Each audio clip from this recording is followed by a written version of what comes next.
भैरववासीहरू यदि म हजुरहरूलाई भनौँ अब हजुरहरूले आफ्नो सपनाको फर्निचर पाउनुहुन्छ एकदमै सस्तो मूल्यमा के हजुरहरूले मान्नुहुन्छ झन् त्यसैमा 10% को भारी डिस्काउन्ट अफर र सँगसँगै विभिन्न प्रकारका आकर्षक गिफ्ट ह्याम्परहरू पनि।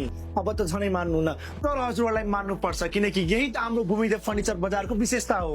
हजुर, यही असार 30 गतेसम्म भूमिदेव फर्निचर बजारमा सबै फर्निचरहरूमा 10% सम्मको क्लोजिङ डिस्काउन्ट चलिरहेको छ। सोफा, बेड, दराज, dining set, office furniture, study table लगायत सबै प्रकारका फर्निचरहरू सँगसँगै विशेष छुट पनि। र अझ त्यसैमा किनमेल गर्ने ग्राहकहरूको लागि study table, side table, iron, hot kettle र अन्य आकर्षक उपहारहरू पनि छ। छुट र उपहार मात्र होइन, हजुरले यहाँबाट फर्निचर खरिद गर्दा पाउनुहुन्छ 15 वर्षको वारेन्टी। हाम्रो फर्निचरमा कुनै पनि किरा धमिला लाग्दैन र सामान्य पानीले हाम्रो फर्निचर बिग्रदैन। सो अब अझै ढिला नगरिकन आजै आउनुहोस् हाम्रो भूमिदेव फर्निचर बजार र आफ्नो सपनाको फर्निचर आफ्नो घर लग्नुहोस्। हाम्रो एड्रेस रहेको छ भैरवा पर्सरी कृषि फार्म गेटको ठीक पारिपट्टि। अधिक जानकारीको लागि स्क्रिनमा दिएको नम्बरमा कन्ट्याक्ट गर्न सक्नुहुन्छ। धन्यवाद।